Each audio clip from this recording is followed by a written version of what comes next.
So how permissive should I be? I mean, I go to all sorts of different types of religious groups and debating type groups as well, to some extent. And I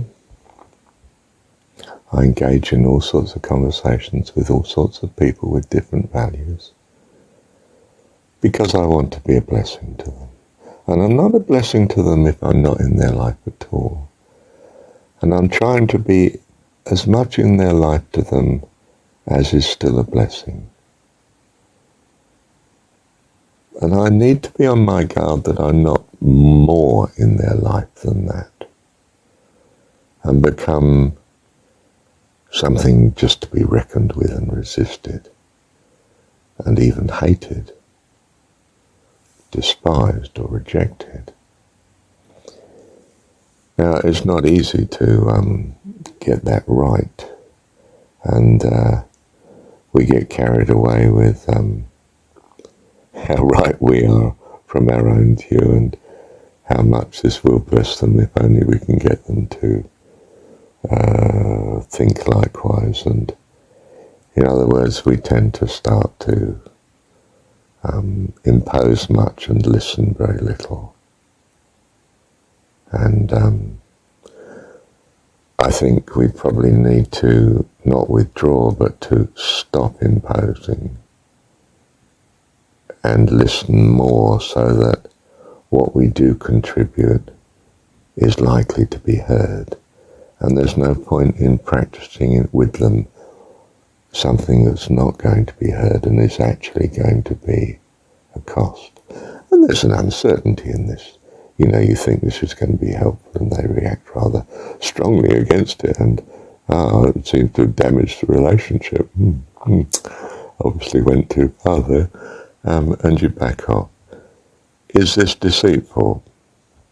Well, it's not giving them the full truth of what you are compared to what they are. That is true. You're right. Is it done with malice? No, certainly not. It's done because you, perhaps recklessly, but because you want to rescue and help and bless them. And you can be too forceful in this.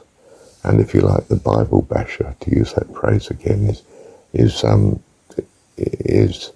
example of what's too forceful and does not achieve what he would want to achieve.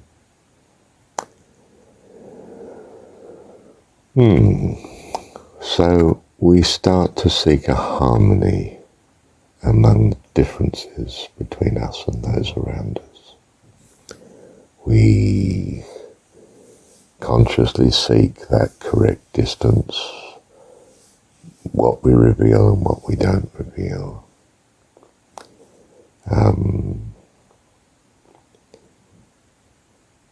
Well, life is short and resources are scarce in this universe. And we would therefore be wise to optimize and allocate our efforts and time and resources such that we achieve our goal most efficiently, whatever that goal is. Now, we'll assume then it's to love and care for people. Okay, where are we most effective in doing that? It might not be among those that are so different to us they can't hear us and, you know, we're just totally alien. We're just not a blessing there. You know, if I go into some circumstances, I'm tall, European, middle class, English, intellectual. I've come from a very privileged background compared to so many people in the world. That doesn't make me the best person to impact some other people. For instance, I might relate very well to similar people. I might not. They may see me as a fierce competition and treat me accordingly. Whereas a very simple people to whom I'm quite different, they may treat me as a sort of oracle and, worship the ground I walk on, listen, hang on every word I say. Perhaps that's dangerous too, eh? Certainly is, isn't it? One doesn't want to be idolized as a god before we've achieved being such. Otherwise it's the blind leading the blind, isn't it? So I'm not saying it's crisply obvious where our mission field is, so to speak. Certainly I seem to be aggravating in some sense the lady of the house that I'm in at the minute.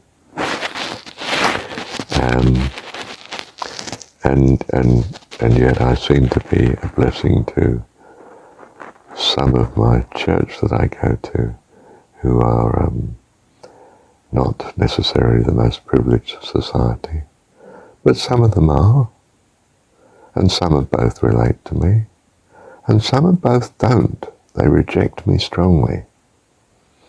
I don't want to be in their face. I'm not really blessing them. I'm just causing hostility. So it's best if I can somehow be a low profile to some people, keep a good distance, and yet coming close to others where I do seem to be blessing them and a benefit. And that's really all one can say. We're trying to optimize. Don't get it too wrong, because you may get torn to pieces.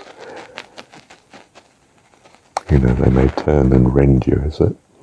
Cast not your pearls before swine, but rather give to him that asks. So be sensitive to where you're a blessing, and in what way you're a blessing, and where you're not. And try to remain aware of such fairly constantly, so that you don't wander into dangerous areas where people start to be very hostile and difficult with you and spoil your life to no point, to no gain. And you will have wasted your resources, whereas they could have been put to somewhere where they're appreciated and really do bring blessing. So make sure you're gravitating towards the best and the right place in that sense. No stress, but continual awareness is a good way of being safe.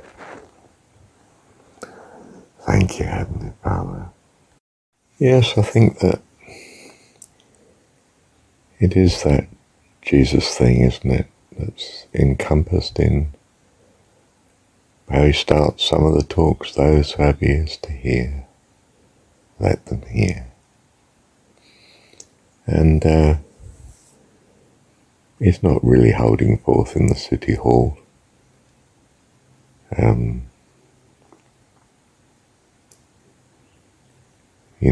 Or in the Bank of England or something. He's not in the temple preaching, not really. Goes in there occasionally for some spectacular, disastrous encounters, explosive situations, but where's his teaching? It's out in the wilderness, isn't it? So far away that they haven't eaten for 3 days.